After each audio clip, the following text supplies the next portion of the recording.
What's up, YouTube? I'm Mike, and today I'm going to try to shoot a video while I'm driving to a new gym to try out. I don't know how this is going to work. I'm trying to hold this. Really, just what I want to talk about is what my fucking introductory experience with MENT has been like. I know the water was kind of muddy yesterday because I pinned, well, actually I didn't. Let me think. Yeah, I did pin. I pinned Trin and Deca and MENT all on the same day. And as I know many of you claim to not feel it, I feel Trin on my pin days every time. If I pin early in the day, by the end of the evening, I can feel the rising Trin in my system. I definitely felt something. I thought I was feeling something unusual as it pertained to the MENT, but I didn't have anything to really compare it to know, like. So this morning I got up. Usually I take my master on shot. I'm sorry about the bouncing camera, man. I'm having to hold my phone while I'm driving. Usually today I would pin master on. And so what I did is I got up first thing in the morning and I pinned MENT to see if I would feel the acetate ester come on. And sure enough, you do. I do. I absolutely feel it. The MENT came on basically just like an oral. It came on just like if I was taking an Anavar or an Anadrol. Honestly, it felt a little more like, what it really felt like was instant Trin, because I woke up in a relatively good mood. I had another really bad night with my wife last night. I'm not even, I've already shared so much bullshit on this channel, and now she's taken to getting into the fucking comments and putting her 2 cents in. And then what happens is we're already fighting, and then we start fighting more about comments on the video about the fight, and it just keeps getting worse and worse. Like this morning, I didn't know that she'd commented on one of my videos yesterday, so I hopped out of bed, I took my Trin shot. My wife actually, gotta give her credit for this, she's been working to sell these quads that have been sitting in the driveway, or sitting in our garage. She got the quads sold, so that's really great. Have some money to put down on my car, and or some more money. And so I hadn't looked at any of my notifications or anything. So I came in the house, I took the fucking, I pinned the MENT, and I started just like line by line going through all my notifications and everything. And then I get to some comments on my YouTube channel, and I found a comment that she wrote yesterday basically arguing a bunch of points that I'd made. And immediately, like, I was already feeling the trend. The MENT makes me just feel kind of negative. It's not really a good feel. I don't know. It's possible that it's not a good feel because we're fighting, and it's putting me in like an aggressive state. And so, like, where I'm trying not to keep this going, the second the MENT hit me, like, I could already feel my irritation, my aggression kicking up. And then I read her comment, and I think honestly, her comment I probably would have been way more dismissive of it, if not for being in the midst of a Trin and MENT come up. But it didn't start a fight. Like, her comment didn't start a fight. She basically just, said that she disagreed with the video that I shot, that she'd offered 3 solutions, none of which that I wanted. Well, the problem is none of the solutions she offered included her and I working out together. So it seems to me that what I have going on in my marriage right now is just a situation where I want more than my wife is willing to give me. And that's really always been the case. Like I said in many videos past, she's never had any natural libido. I've always had to be the pursuer of anything sexual. I mean, in order for us to be functioning sexually at all, she had to be hopped up on some kind of androgen. And so it's just really, it's really a glass house when you really think about it. Like, I try to be super positive about it in my videos, because, like, you want to you want to have a positive attitude when you're trying to work on things. And it's like, yeah, things can be good, but the reality is that her sexual response is just not caught up in me. It's toys, it's massive amounts of foreplay. It's, I'm used to a girl that basically just gets turned on by me. Like, every other girl that I've ever been with was just like, she was asking me for sex. Like, she didn't need toys. She didn't need 45 minutes to get wet. She didn't need this huge buildup. Like, when we would watch porn together, we would just get straight to the actual porn. My wife wants to watch 20, 30 minutes of the lead up. She likes the story part of the porn. Like, that's what gets her engine revved up, is watching the stupid, horrible, terrible acting, where they're, you know, it's always some weirdo shit, you know, like stepbrother, stepsister, stepdad. It's like, I don't even watch this. That's the kind of shit she's into. I'd rather watch demon porn, obviously, on fucking tune porn. So anyway, I was trying to talk about the MENT. The point I'm just trying to make is that you could see like, I woke up in a decent mood, and within, 30 minutes, 45 minutes tops of that injection, I could feel the cloud just come in over my day. And, you know, I'm trying to be fair to the drug, because I did read a text message that I didn't like, or a response that I didn't like. And, you know, we have been fighting. There's a lot of factors going on. We're up till 6:30 in the morning arguing. And so it's not really fair to be blaming all this shit on the MENT. I got the trend coming up.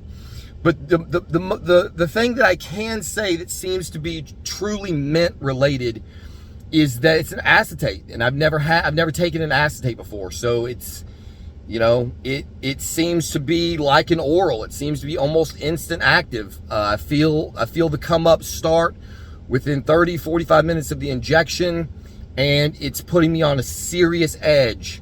In the gym, which I'm about to walk into, I suspect it's going to be great. Sitting around the house in the midst of just, you know, she's on fucking primo, so she's got way more fucking cocky, arrogant aggression than is necessary. She's massively overplaying her hand. I know she is. I know that this, in my estimation, she's just being abusive. I know that sounds crazy from your perspective because I scream and yell at her, but the thing is when I say abusive, it's like she's not going anywhere. She's not going to leave. She's made that abundantly clear. So she's not going to leave. She's just going to sit here and antagonize the fuck out of me until I do. And I'm not likely to divorce her either. So if this continues, if she refuses to humble herself and get back in her fucking place, stop arguing and basically come completely down from the attitude, she's going to have to just flip a switch and come down from the attitude that she's in. Or when I get my car, we're gonna have a break at least. I'm gonna bounce. I'm not gonna divorce her. I'm just gonna leave. Like I said, go nomad for a while.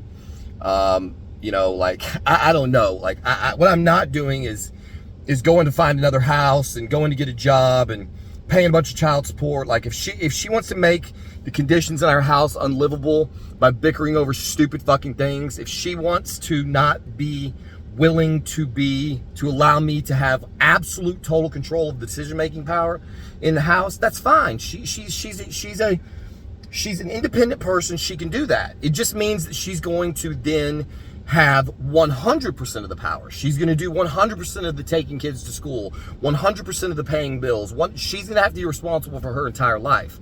What we have in this world right now is women who want to have their cake and eat it too, and that's why relationships are falling apart left and right. All these liberal feminist women who think that they're going to get a man who wants to take care of them when they don't offer him anything. If you want me to take care of you, if you want to get to stay at home and not clean house, I mean, we live in a pigsty. You guys surely have noticed from the vlogs that we've shot. I mean, a lot of this shit is on her.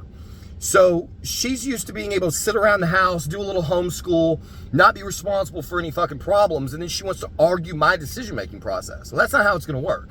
If I'm going to fucking bring home the bacon, and you're going to cook it, and you're going to take care of the household, then that's going to be your domain, and everything else is going to be my domain. And girls seem to think that they should get to have like this equal share. It's not fucking equal. It's not equal at all. If you want to have more say than I'm willing to give you, then you can go out on your own and you can have all the share. And then what you end up having is women like my wife will be. You're 43 years old, coming off, you're on steroids by herself, covered in acne, or coming off steroids to some degree or another, you know, trying to raise 2 kids, trying to get to work, trying to get to school, trying to pay all the bills, buried under all of the responsibility, trying to get back on the dating scene. What guy wants to date a girl that's twice fucking divorced, that's got kids from 2 different fucking men? The ex-husband's a psychopathic lunatic, ex-convict who's going to be in his daughter's life no matter what she does, because I have never done the single slightest thing to jeopardize my relationship with my daughter. So the prospects for her of walking out the door are about as bad as you can imagine. during this little situation where we went traveling, she lost her she let her license, her speech language pathology license slip.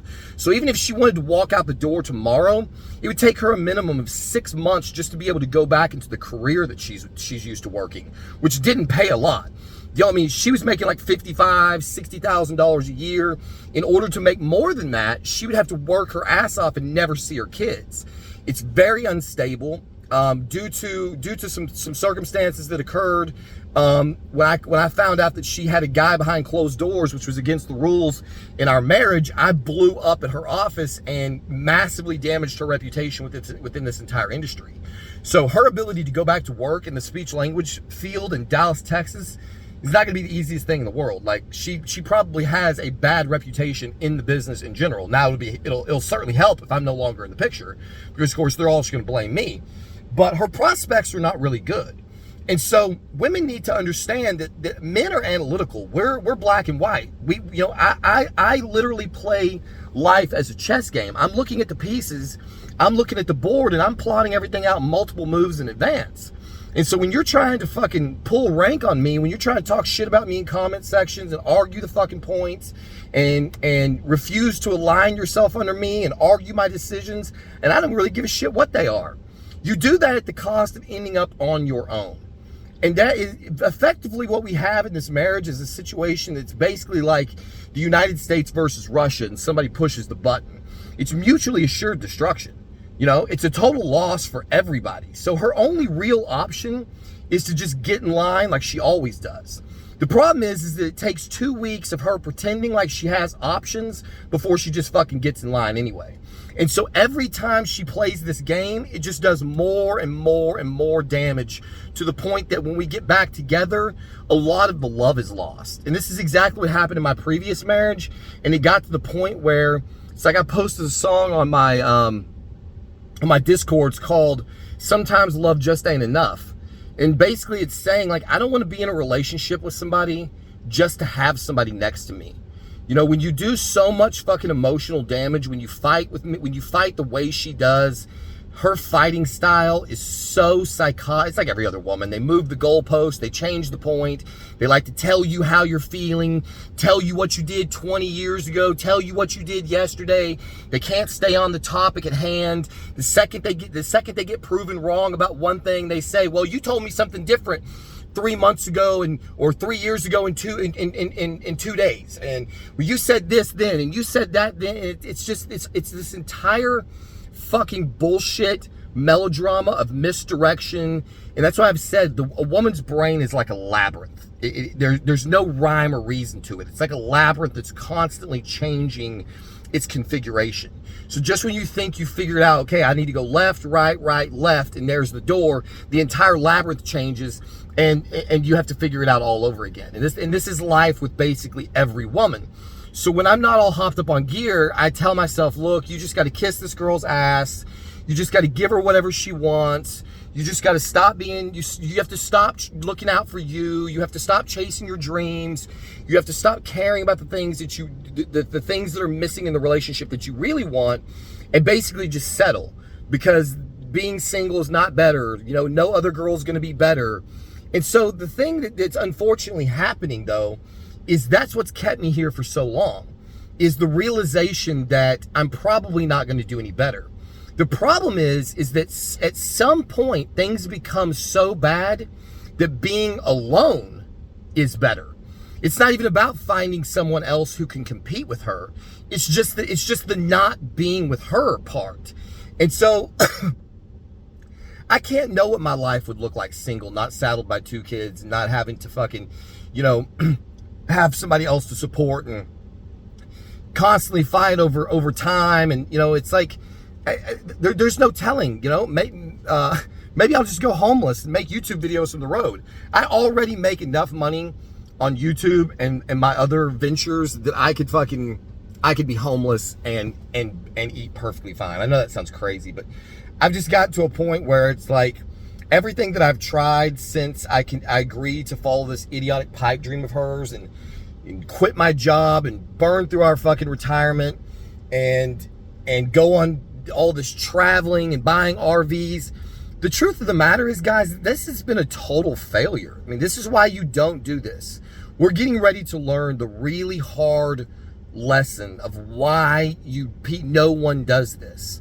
Because, you know, I've been out of the workforce for a couple of years. I went back in my YouTube channel log and found out, like I kept saying, I don't know why people would hire me. You know, I was doing YouTube before, you know, at my old company. Well, coincidentally, I posted a video the day that I formally quit my previous job. Was one of the first Trend Rant videos I ever made.